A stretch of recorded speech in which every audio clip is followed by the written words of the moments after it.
hot, isn't it? Well, when you're hot, you're hot.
If you play the song long enough, I won't have to do any show. All right, welcome. Introduce our new talent. Yeah, well, it's my brother Pete here. Okay, so, well, first question I have is my mic on? Can you hear me? Am I okay? All right. Okay, great. Anyway, well, welcome to Tom's Guitar Show. I'm Tom. They call me Guitar Tom because I'm often seen with the guitar, and they call me on the phone. They ask me what my show's about.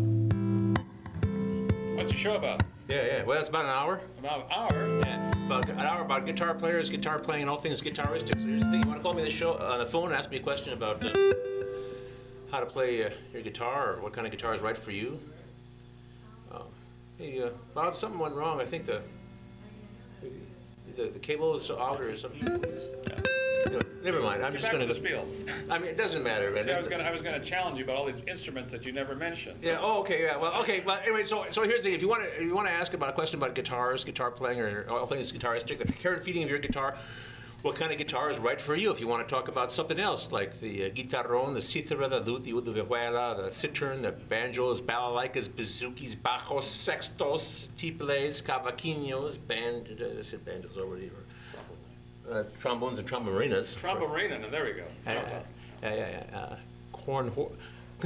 Cornetos, cornholts, crumhorns.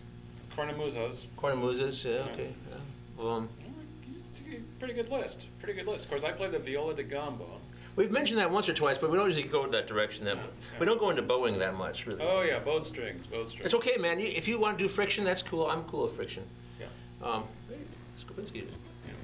And our monitor's dead again, by the way. But anyway, this is what else? I mean, you have show about music. Yeah, it's a show about music. With a guitar emphasis. Yeah, well, it's like because it's Tom's Guitar Show. So yeah. So we do mostly guitars and related instruments, fretted instruments. I almost brought a banjo on the show. I'm broad-minded, you know. But anyway, so a banjo story later if it comes up. Yeah. But anyway, so shamisen. But anyway, where was I? Okay, so politics, world events, your own personality problems. But keep it clean. It's a family show. I was going to say ocarinas and accordions, piccolos and pipe organs. Wind instruments. Yes. Yeah. Right. Yeah, wind's fun. Yeah. I like. I blow on things at home too. I got little, things with holes in it, and I toot on. But sure. Have you ever seen the Bottle Boys? They're a Danish group of young fellas. Good-looking, sandy-haired fellows who seem to be having a really good time. They have bottles and they play complicated music together. Yeah. So, no. It's translates Bottle Boys. It's in Danish, but I read the English translation. Anyway. Yeah, it's a music show. So anyway, so call us up if you want to make a comment or something. Comments and complaints. This is my brother Peter over here. This is the last show of the season.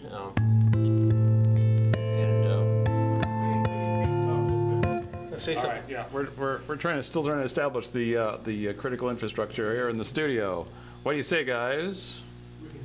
We're good. They can hear me. I don't know if anybody in the wider world can hear me, but If they can hear you in here, all right, we're happy. people out Well, there very in good. TV land. Well, T, I must say I admire you for doing this show year after year. You know, year in and year out, and all was different, and pretty much all was a new guitar. I don't think I've ever actually seen this one. I've had this one for some time, but my thing is that they let me pay them off slow. Yes. So whenever it was the LA Classical Guitar Quartet played in Coralville, it was I think last early spring perhaps.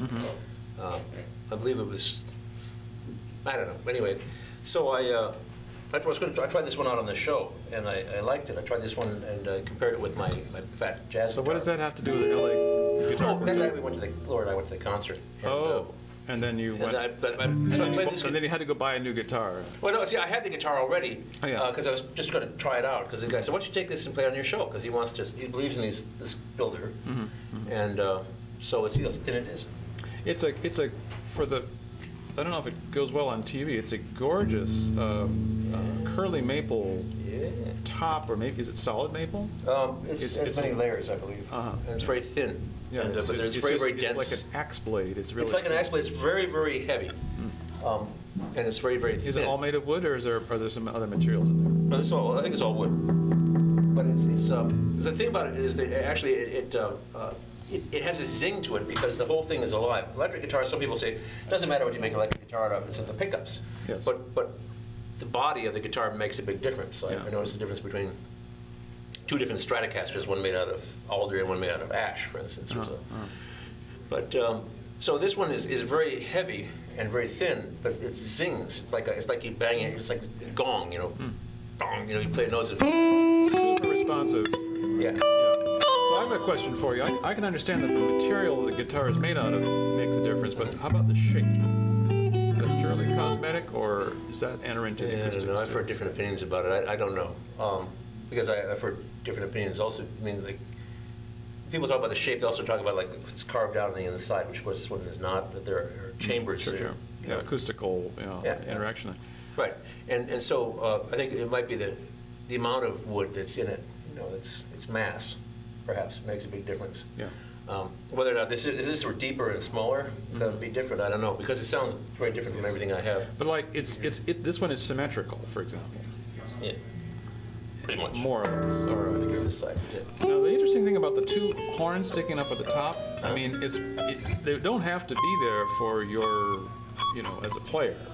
I mean, Yeah, I don't know. Like it's something maybe to hold against your chest or someplace for your hand to hit or something like Well, that. the one cutaway, of course, but actually this cutaway is not that big, so I kind of run into gotta this. reach, But the thing is, that thing with the two horns, there's lots of instruments, plucked string instruments Right. in the world, like European folk instruments and Right. things like that, that Right. have that characteristic. Right, the chitole was like that, but the chitole was sort of descended from the lyre. Well, that's what I'm getting at. Yeah. As in your intro, you talk about kitharones and kitharas and things like that, and it goes back to ancient Greece.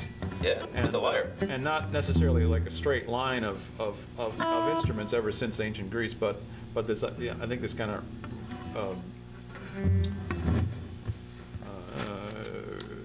classical, revival, like our old Capitol building in Iowa City. It's definitely modeled after the Acropolis in Greece. It's a revival of Because they were having that ideal. That was an ideal that they were having at the time when they were just starting in the early 19th century. There was this whole classical revival. Yeah. So It's an Enlightenment kind of idea, I guess. Yeah. So I think it's cool that the electric guitar, the most modern of instruments, really. Yeah. Very few have been invented since then. the synthesizers and things. Synthesizers and things, which are sort of hardly instruments. And Synthesizers to me remind me of pipe organs. What they have when they have just like these different things that make sound, or different like organs that have like theater organs, for instance, that have like rows of banjos and bells and things like. Yes, but there's a difference. Speaking from an electronic music background, but maybe you should play a tune. Yeah. We'll shoot the breeze some more. What you got? Well, I have a DBZ and a couple of guitars. I'm doing brown guitars, but I was thinking. Okay, so here's my story.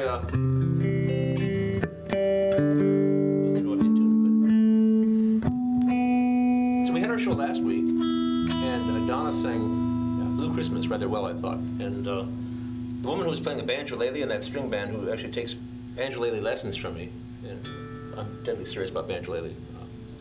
We had that song. We were trying to talk about how to play chord melody, so how to play chord melody on a banjolele. So that was what came up in her music folder because it was on top. And so at first I was inept, but 2 minutes later I had to come up with a decent arrangement. So then later on that night, I went to do my gig in Kelowna, and I transposed that arrangement, and I think I can play it here. So let me try it.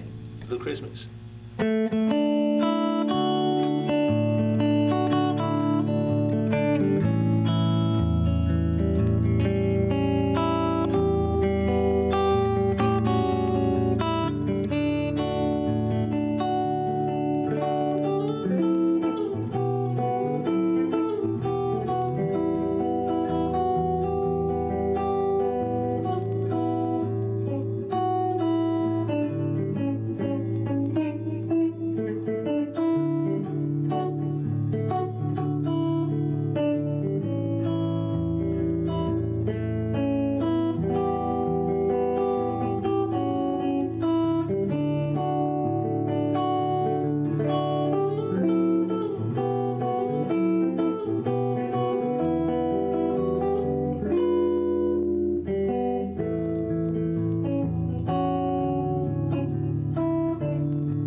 My new arrangement of Blue Christmas. Yes.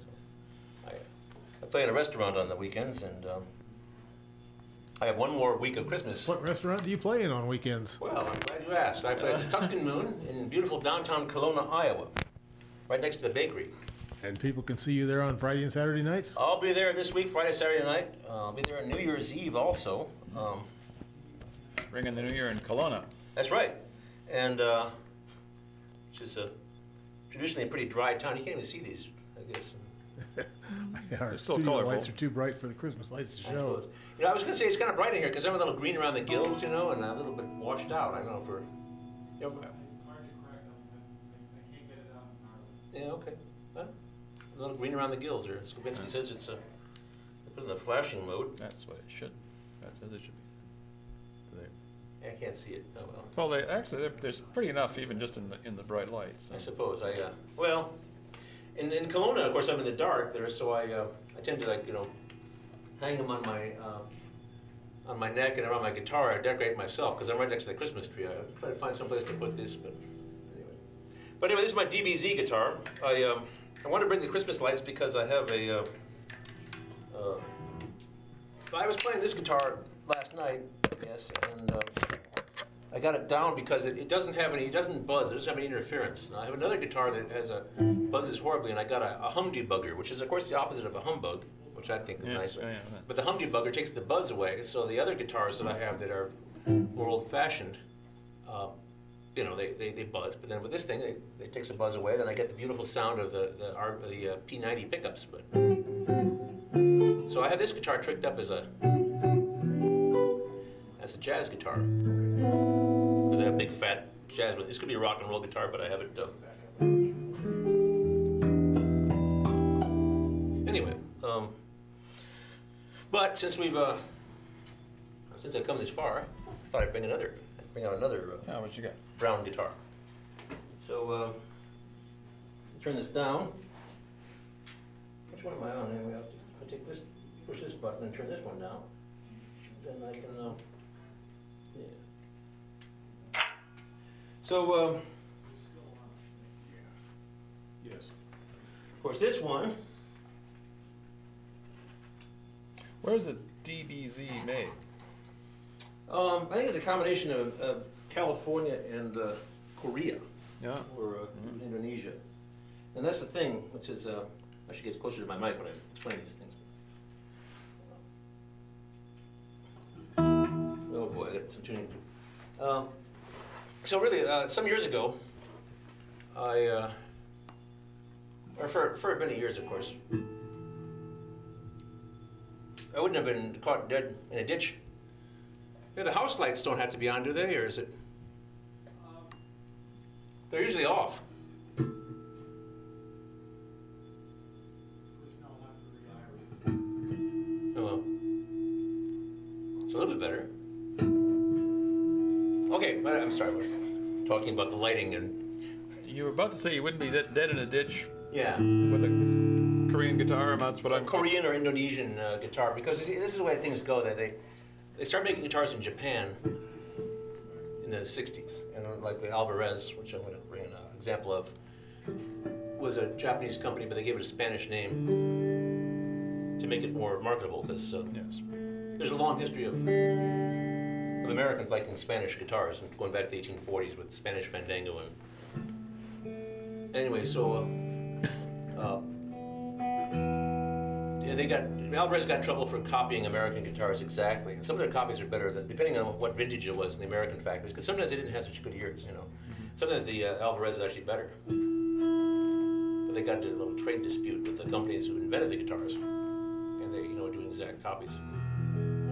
But anyway, I would have been caught dead in a ditch with a guitar made in Indonesia a few years ago, because they were, well, I wouldn't be, I guess, dead in a ditch. No, I would have.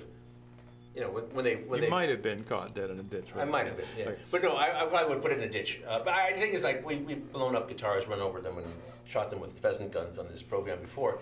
These are not playable guitars. These are ones that have the neck that's bent Yes, in right. such a way they would never play again. So it's not actually ruining a guitar that was playable. Yes, of course.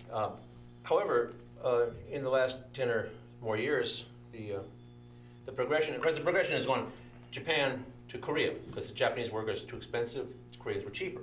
Koreans, I've had like 3 generations of guitar builders, and they do an excellent job with like hollow body jazz guitars and stuff. One of these factories there, they build beautiful guitars, and it doesn't matter what country the guitar is built in, as long as the people who build it know what they're doing and Have some experience building guitars and know what they're doing and have good right, materials, good tools and the materials, because the Chinese instruments, like, because that was the next step, was from Korea to China. Sure. When Korea got too expensive, the Chinese would have like really good woodwork, but really bad hardware. And you'll still see that, like, you'll have a guitar which is actually quite nice and nicely built, but the tuners are terrible. Mm-hmm. You have to replace the tuners, or if it's an electric guitar, the pickups and the tuners and the bridge. And anyway, I'm gonna get one of these guitars to see it tune. So this guitar, that guitar was made. Okay, the DBZ was made by Dean Zielinski, who had Dean guitars for many years, which are famous for their heavy metal guitars, and they were kind of it's been uncomfortable at trade shows because they had the Dean babies, who were women with short shorts and lots of makeup and bleached blonde hair, who would pose with like high boots with these flying V-style guitars with the great big, like look like some sort of Vulcan warship from Star Trek. yes, yes. So I'm familiar with. Booth babes. Booth babes, yeah. They had the. Can they make a G major chord? They didn't make any chords Yeah, at all. They yeah. held the guitars or Right. stood next to the guitars in provocative poses with short shorts This and could tall be boots. you with this guitar. Yeah. So. This could be, but then you get up close to them and you realize that they're a little older and they had crow's feet and the makeup was kind of caked on and was started chipping off and you start thinking, well, boy, you could get a different job. But anyway, it was uncomfortable because this, for me, this is not what guitar is about. Like guitars that look like Vulcan warships, and and young women with, or not so young women actually, sometimes with very short shorts. Kind of embarrassing, and. Like, I don't know if I want to hang around with it. But anyway, so Dean Zielinski sold his company, Dean Guitars, and he started a small boutique company called DBZ, which is, he's always been a forward-thinking designer. He must be I mean, he must not be that young. I mean, the Dean thing, that was early 80s. Sure, yeah. So he'd be, 30 years older than he was when he owned this company that, Well, he could be our age. yeah. Probably not. Probably not. But anyway, maybe he mellowed out because he's making some really nice guitars. Anyway, but he's getting the woodwork done in Asia Or somewhere. the mass production, anyway. Well, yeah, but small runs. I think. Oh, okay. I don't think he sells that many. Anyway, this is a G&L. It has P90s on it, which is unusual for a Telecaster. This guitar, of course, was invented by Leo Fender in about 1950 or so. The Broadcaster, the No Name, and then it became the Telecaster. So, and this is a G&L, which is George and Leo. So Leo Fender sold this company in 1965 or something, and then had and then he invented, he started another company. The story I heard was he thought he was going to die, and then he got better. So he sold his company, but then he got better, and then he started another company. And this one is made, the body and neck are put together, or made in Indonesia. And then the hardware is all American. And its final assembly was done in California, which makes the guitar a lot less expensive than the ones they made totally in California. And I bought it on a whim because I really like the pickups, but I would say that it's fine. I mean, a lot of guitars built in Indonesia are really, really bad. What are the pickups on this? These are P90s. Which are who? It's like a kind of a flat, broad, single coil pickup. And this has some other like magnet going the other direction, so it doesn't hum very bad. So this is an ASAT special. But it would be, and it looks, it's very much like a Telecaster. But this is Leo Fender's company before he died. And I have a real G&L, and I used to have a real, California-made Fender Telecaster. And this is, it's up there. I mean, I guess they use the same wood or whatever. Good wood. Good design and good design, and well made. And the people who did the woodwork in Indonesia did a good job. So that's the way things are now. As I say, some years ago I wouldn't have. Well, some years ago this would have been junk. The first, the copies that I saw from Indonesia, years ago were really bad, and these are just as good. It's the same as if you were a beginning woodworker and you said, well, that's just a little bandsaw work and run it through the surface planer and a coat of varnish and there's a guitar, and it's actually more to it than that. There's a lot of subtlety. There's a lot more to it building a good Kind of like guitar. Japanese cars in the 60s and Korean cars in the 80s. Well, yeah. Yeah, remember those Japanese cars in the 60s? They just wanted to make them cheap, and they did. Yeah, well, they save gas, but you don't want to get in a crash in those things. And now they're some of the best. Yeah. So anyway,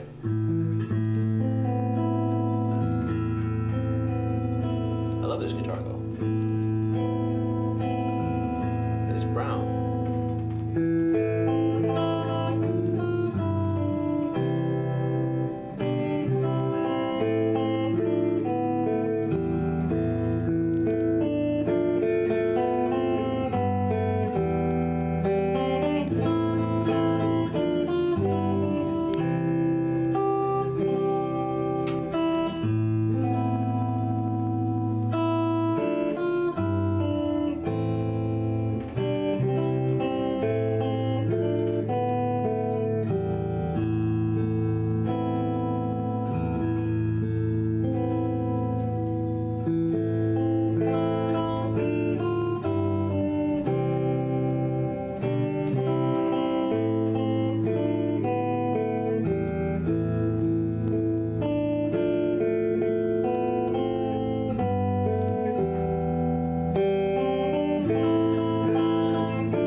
I like that song. I don't think my arrangement of it has changed very much since I was a teenager, but every year for about a month I bring out my Christmas music, and then I, you know, and then after this weekend, that'll be it. And then I have to remember Auld Lang Syne the next weekend. That's true. And then, but that's the only song you need. That's the only song I need. I can, well, I do all my other things, you know. Yes, but I mean, Love songs. it's the only one you need to like The only one that I have to brush up on before, Yeah. but not that you would need to brush up on it after all of these times, all these New Years you've had. Yeah. You played Auld Lang Syne on the guitar. Yeah. Since we'll be in reruns the next 2 weeks, maybe you might as well do it now. Yeah.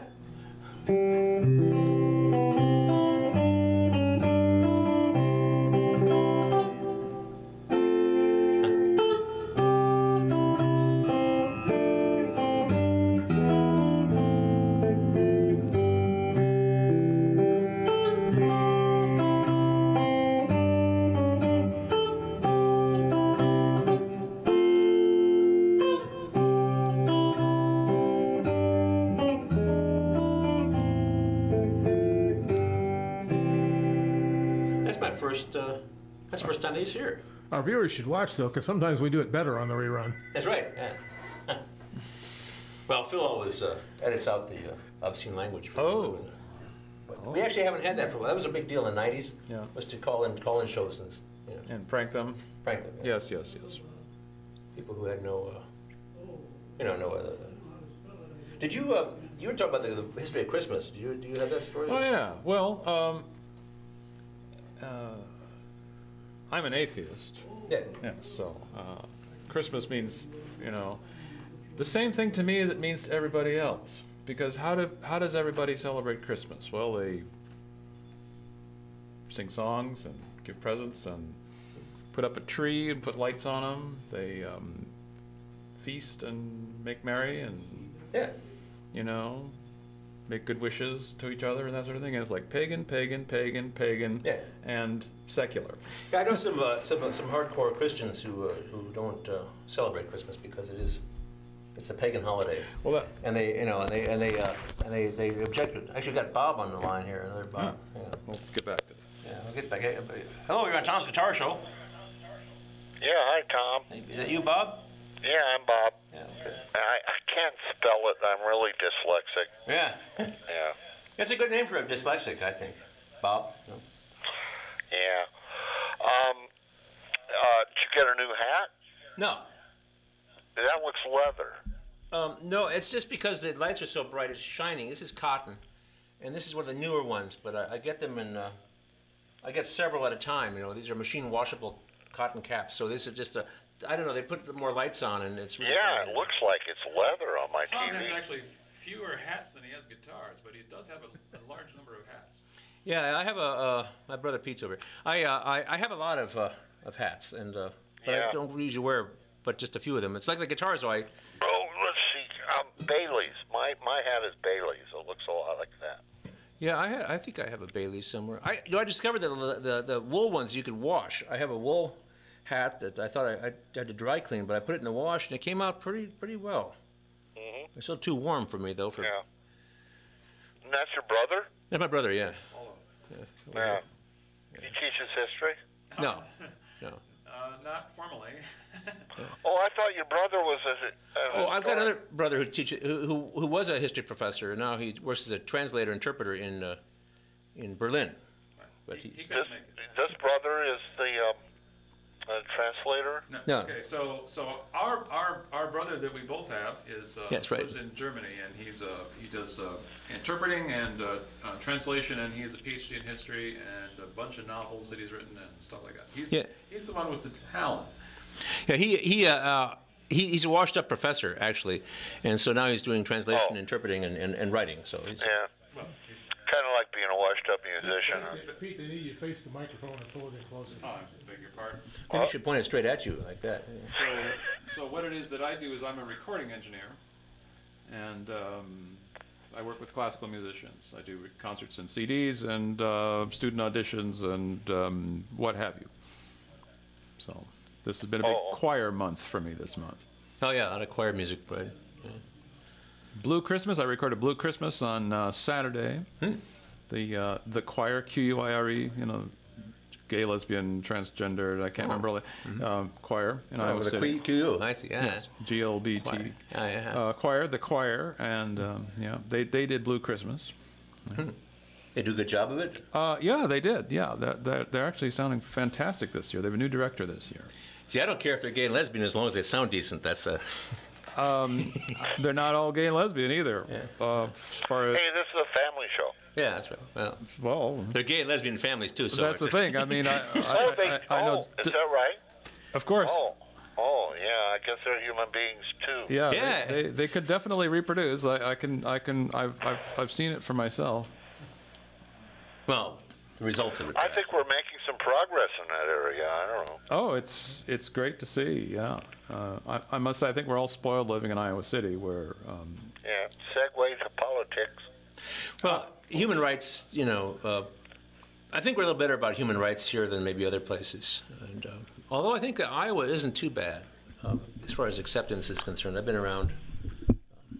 Personally, I'm a straight white man who's married, and Yeah. you know, You're pretty boring, Tom. or that, or I'm the oppressor, if you would depend. But Your parent too. Don't forget. parent, yes. Oh, yeah.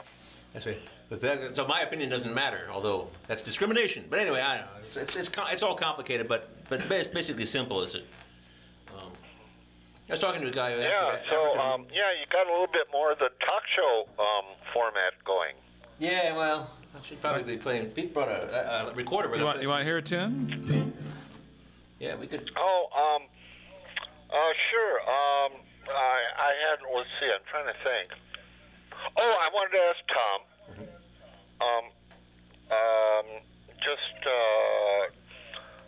Did you watch the Sandy concert? No, I didn't. I heard about it. One of my students... Actually, he lives out of the country, and he has his internet connection is an antenna, and it would come in one little bit at a time. So he watched the little 1 second at a time, 1 second, and a 5-second break, and until 5 o'clock in the morning. But I heard about it. I didn't see it though. No. Did you watch it? Yeah, I was in Cedar Rapids. My mom's up there, and elderly, so I spent a week and a half doing stuff. And there it was, the Sandy concert, and all these, oh boy, the Stones, All Roger these Waters. geezers used to be teenagers. It was just kind of like, Commentators whoa. Talking about that, all the rock. All guys these are old very white active. guys, about 12 years older than we are, Yeah. pushing 70, Yeah, some of them. and rock and roll. I saw that actually, or the end of it, and it was really nicely done, And what was interesting was they'd thrown it together, obviously in a very short time frame. As an audio engineer and someone with some TV experience and that sort of thing, I was very impressed with how they did the transitions from group to group, to get them all set up and all that, and these were all really sort of cut down, like this is 3 members of such and such group, or so and so doing a acoustic with just voice and solo guitar, from which you normally have his band with them and that sort of thing. But they did a very nice job of it, and they made a very nice appeal. We tried to dial into the Red Cross and donate, and the lines were full, and so I think we eventually did donated online late at night. Because we were impressed, like these musicians, they really they showed up, they gave a heartfelt appeal, they performed well under obviously very sort of improvised conditions. So that's I'm glad you mentioned that. That was a few weeks ago, but that was a really cool production, I thought. Yeah, it was kind of astounding. It made me feel I'm a year older than Tom. And watching Mick Jagger jump up and down at 70, or whatever. I like, whoa. Couldn't imagine doing that when he was Time 40. for exercise. Right. Yeah. Well, he works out a lot, and I hear he huffs oxygen backstage sometimes. Oh boy. But he's abused himself more than we have. I mean, like just even being on tour, not to mention the the other aspects of the tripartite rock and roll lifestyle. You know Well, what I mean? let's see. I heard a quote recently on a show, and a guy was talking to a Mormon, and he said, "Okay, you treat your body like a temple, and I treat mine like an amusement park." Yeah. and that guy just kind of, "Oh, yeah, I guess there's something there." Yeah. Well, and I don't think they wouldn't disagree, and they both sides think they're right. And I'd say like the Mormon may live longer, or maybe it just feels longer. I don't know. Yeah. I was watching Leno the other night, and he said, if the world ends on the 21st, Lindsay Lohan will have been a genius. That's right. Partied and run up dead all her life. That's right. Yes. Well, not likely to happen, however. So. Probably not, but there are people who take it seriously and stuff. I remember I used to watch TV. I had rabbit ears in the old days, and I watched an episode of Becker, where he was the guy who was from Cheers and an actor who was in this sitcom. He's a doctor, and he's a grouchy kind of fellow, but he tells this guy that his test came back, and it was a mistake, actually. He wasn't going to die in 6 months. He's fine. And the guy said, no, because he'd done all these things. Oh, yeah, spent his money. Spent all his money and run up his debt. He estranged his wife or whatever like that. He did all these things as if he was going to die within weeks, and then he was Okay. fine. Anyway. Let's see. Yeah, that was a really great concert. I hope you can find a TiVo recording or somebody that recorded it. It's figured to be on somewhere online. I don't actually. I fell asleep at Paul McCartney, Well, and let's see, he's like it's a common 70, occurrence. 71. I was going to say something, but I decided not to. What? About Paul McCartney, I haven't done that. Oh? I never. Something uncomplimentary. Probably. Something about He played Blackbird, I think. I'm trying to remember. Yeah, I learned that song once. But, I don't know Blackbird. yeah, I fell asleep at Paul McCartney, and I wondered if they got everybody on stage at the end to do like a whole, how they do on those things. I don't recall that they did. It's been a while. I'm afraid I don't remember it. I imagine that people are probably already on their on their Learjets heading back to wherever they had come Right. from for this thing before the end of the show. So. Yeah, and I think the Stones were on tour already because they did 2 songs and boom. Yep. Yeah, I think they are on tour. I've been hearing about that. Yeah, that's kind of weird. Okay, have a good night. We're gone. All right. So, But they showed up. yeah. I think Blumenthal passed, gave them credit cards for free room and board. Oh. I just wondered, I did kind of wonder, because there were so many, you got backup singers and guest musicians. The Who is what, 2 people now with like 15 backups or whatever. And so, there was some money involved. I suppose that Blumenthal, Bloomberg? gave credit cards, free room and board, show up, we'll pay for it. We'll get more on But Well, I think a lot of people sincerely wanted to help, and that was something very valuable these musicians could yeah, do. but the major stars can afford to volunteer for that. Oh, Yeah, but whoever is playing drums for Roger Waters, but the thing is, if you'd been available, would you have gone in there to help out in any way you could? I Sure. would have. So I don't see why not. Oh, no, I thought it was wonderful, Yeah, I thought so too. and it's too bad Tom didn't see it. Yeah. Well. Well, maybe I'll see it somewhere somehow. Maybe they'll put it out on DVD. Okay, and then the news got worse. Yeah. A couple days later, it was just The terrible. shooting. So, Yeah. do you do any Crosby, Stills, and Nash? I think so. I think I Teach do your wooden children? ships and stuff. I should be doing Christmas music though. All right. All right. Thanks for talking to me, and it's nice to meet your brother. Hey, take care. Okay, bye-bye. See you, Bob. See you in touch. Yeah.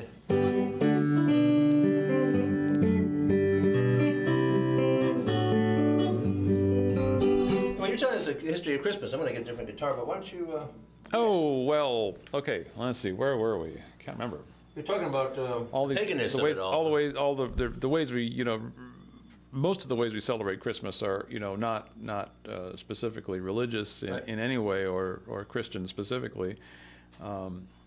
Yes. And in fact, what I just found out not too long ago was, you know, fixing the date. I mean, okay, let's just say it's about the birth of Jesus. Mm-hmm. Now we could get into the historicity of Jesus if you want, but maybe that would be a little too far afield for a guitar show. I don't know. Right, we only have 20 minutes left anyway, so... We'll skip that. Yeah, if you're going to play the recorder, maybe we should get that in. We'll get to that. Okay, well, pick a guitar and maybe we'll look at this tune if you want. Well, go ahead. Well, yeah, we're just talking about... but the date is yeah. So the date was, you know, I mean, if you, the source material for Christianity is the New Testament, Gospels, letters of Paul, that kind of stuff. Mm-hmm. And needless to say, it doesn't say December 25th in there. It doesn't say December. It doesn't say winter. Right. You know, it doesn't say what phase the moon was in. You know, there's no material whatsoever. And in fact, you know, there's, of the four Gospels, only two of them even mention the birth in the first place, and then the accounts that they give are quite contradictory. They're very different, yeah. And including, you know, because they both are set in certain historical time frames, like the reign of such and such, you know, the reign of King Herod, that sort of thing. Mm-hmm. The two accounts are at least 10 years apart, or could be a lot farther apart than that. So, I mean, yeah. No clue in the Bible when the birth of Jesus might have been. And in fact, the date was only fixed by doctrine in the middle of the 4th century, so 350 years later. Mm-hmm. So the Romans wanted to distract the people from Saturnalia. Well, presumably that had something to do with it. I mean, you could say that it was fixed for sort of theological reasons, as, you know, the major holiday was, of course, Easter. That's the big deal in Christianity. Another pagan holiday, even the name. Oster? Istra, however you pronounce it in early Scandinavian languages. And so the birth religions all have a winter solstice celebration too. Well, sure. So it was. I mean, it's 9 months after the conception of Jesus. You know, when he was conceived. You know, magically he was born 9 months later in December. So the story goes. But I mean, like I've been saying, it's like if we established as a firm doctrine the date of the signing of the Declaration of Independence in the age of Captain Kirk. You know, for theological reasons, you know, not on an actual historical basis. So December 25th, it's as good a day as any, and it happens to be the date of the celebration of Sol Invictus, the Roman sun god, in one of the mystery cults. Mm-hmm. And any number of pagan midwinter celebrations that you care to name. So a whole bunch of people were born there, though, apparently, according to certain things. I don't know how true they are, but the people have all these names of different gods or whatever. Yeah, and it stands to reason that, you know, this is the low time in the northern hemisphere. I'm sure, you know, your results would be different in South Africa or Chile or, you know, the native cultures of those places. But the world gets kind of skinny down there. It's kind of fat up top, so a lot more people live up above the equator. Well, let's just say that the people with the guns and bombs live north of the equator. Okay, historically. Yeah. And the sailing ships and things. However, it's you know, the darkest time of the year, shortest day, and supposedly 3 or 4 days after the midwinter solstice is when you can actually perceive that the days start to become longer, and this is the time for this feast of, you know, renewal and rebirth of the sun. So it's a good time to put a midwinter festival. It's also a good time to, like, as far as the goose or the pig you're going to slaughter, that's about as far as you want to feed it anyway, because you run out of food. Sure, that's absolutely true. Good time for a feast. Use up the goodies, you know. Yes, indeed. Yeah. But and interestingly, you know, the things, all the ways we celebrate Christmas, you know, cutting the evergreen boughs and hanging lights on them, you know, that's a very Northern European pagan custom. Remember, I was in, Hillary and I went to visit our brother in Berlin a few years ago for Christmas, which was a really great trip, and like the Christmas fairs and the public squares and things like that, and lots of good food and drink, and we heard some fabulous music, and they have a Christmas tree that's a pine tree, you know, real, made out of wood, you know, evergreen tree, and they put real candles on it and light them. Yeah. Scared the crap out of me. Yeah, I've known people do that around here, but people like from Europe. From the old country, right? From the old country, you know, I insisted, you know, to placate me, we kept a bucket of water on the left and a bucket of water on the right, and never had the candles lit, you know, with nobody in the room. Right. And everybody lived, you know, but man. And apparently they get away with that over there. Over here, it's like, oh, well, be sure to use a ground fault interrupter outlet for your, you know, electric lights. I have these, but these are run off of AA batteries, and, right.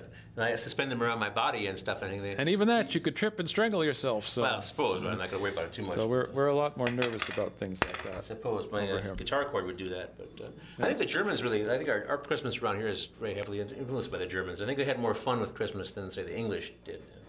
Well, but you know, the English have the caroling.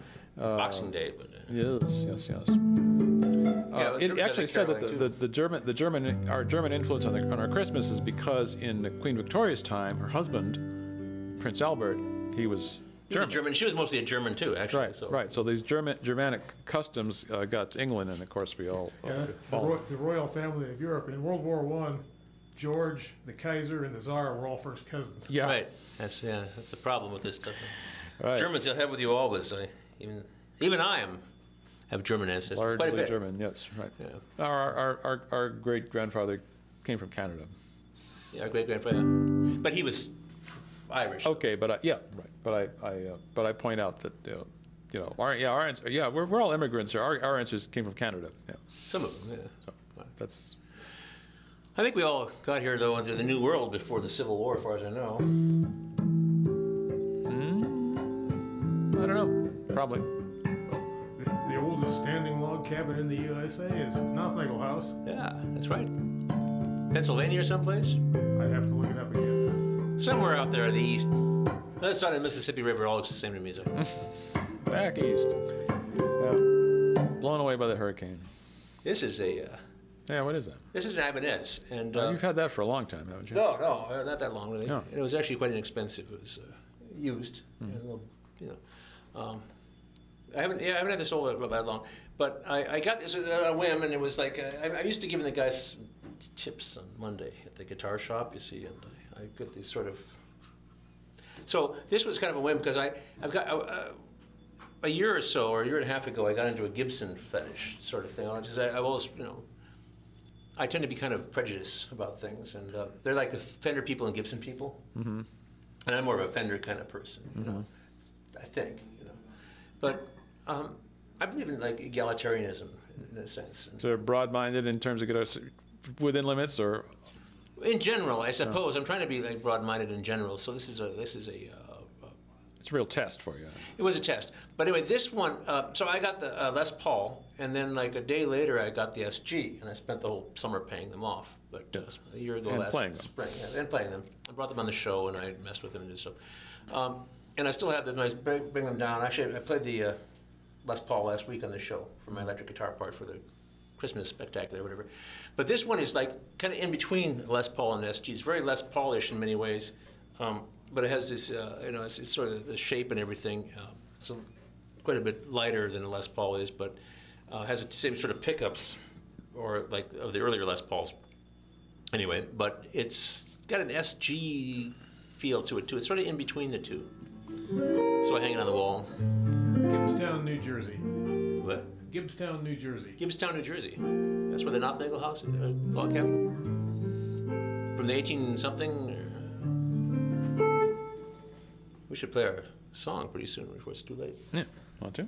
Sure. Yeah. I don't know this song. I could turn this down a little bit. And, 1638. 1638. Wow. Wow. Nothnagle's been here a while. Some of them have. Some of them have. Probably no kin of ours, though. Yeah, then you go back far enough. Well, that's true. The old country, I don't know. I think our people came in the 19th century. Northern Ireland, so that's just the father's name. It's, you know, there are a lot of mothers in there too, you know. A lot of them were Germans too. So this is a tune that we've never done, and Dorme, Sleep Jesus? Sleep Jesus. It's a lullaby for the baby Jesus, and the text, which we're not going to sing, is from the 16th century, but the music is brand new last year, and this was on one of the something I recorded for Women's Voices and Organ, and we're going to see if we can get through it. All right. On recorder and guitar. So here's how it works. You just hold these. You just play these chords as they change. Oh, so I just do they start at half notes and pretty much. And they're tied. Yeah. So I just do like a sustained chord. D, 3, 1, D, 3. Is there something in there? A sharp in there? A B sharp? We simplified them a bit. I'll put a B sharp in there. I don't care. All right. So it's a slow 3, as lullabies are wont to be. Shall we say first why lullabies are always in triple meter? I don't know why. Because that's the heartbeat. Dun, dun. 1, 2, 3. 1, 2, 3. 1, 2, 3. Bum, bum, bum, bum. I never thought about that. It's a triple meter, whereas, you know, sort of get up and go music is in duple meters. 1, 2, 1, 2, 1, 2. Because you had 2 feet. All right. I always thought, when I think 3/4 though, I think of because I used to play in a manna. I think that's well. If you're dancing, then maybe your heart's beating that fast. I don't know. I also you get trouble. You have 2 feet and then you have 3 beats, so you're going to get in trouble. That's for sure. Can't help. This says your oompa music is 6/8. Triple as opposed to duple. Well, yeah. Well, waltzes are. Yeah, never mind. Anyway, this is lullaby. All right. So let's give it a shot. See what happens. My Latin isn't good enough to tell you what this is all about, but you get the basic idea of Jesus. Jesus sleep. Your mother will watch over you. Veni sonum, come sleep. Veni sonum non ne blandi veni. Blah blah. So it's it's a nice lullaby. Let's give it a shot. Okay. So, hit it. G major chord. And how fast you want to go? 3, ready, set, go.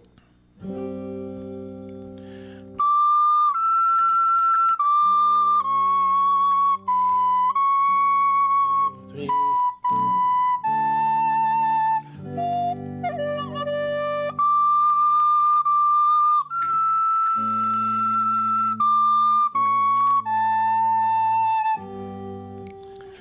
Rest.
Something like that. Dormi Jesu. Yeah. Cute.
Festivus.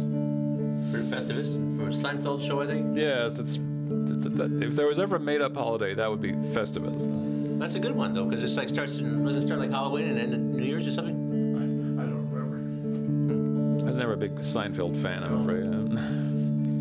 I watched a bunch of reruns for a while. It get embarrassing, though, and I had to turn it off sometimes. Yeah, well, that's the thing. That's what with sitcoms.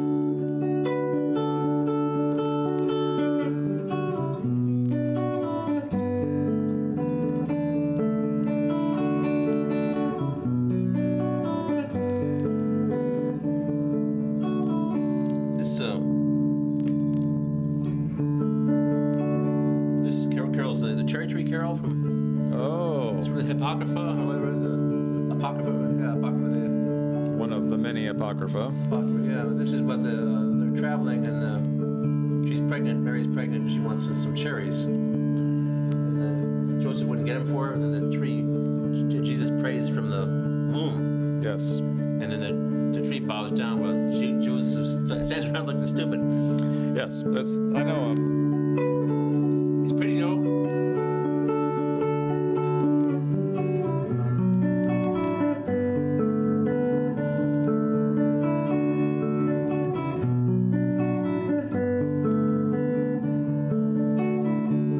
Anyway, we'll be back next year. A couple weeks off here. And I promise I'll do more playing and less talking. If the world's still there, because it might end on Friday.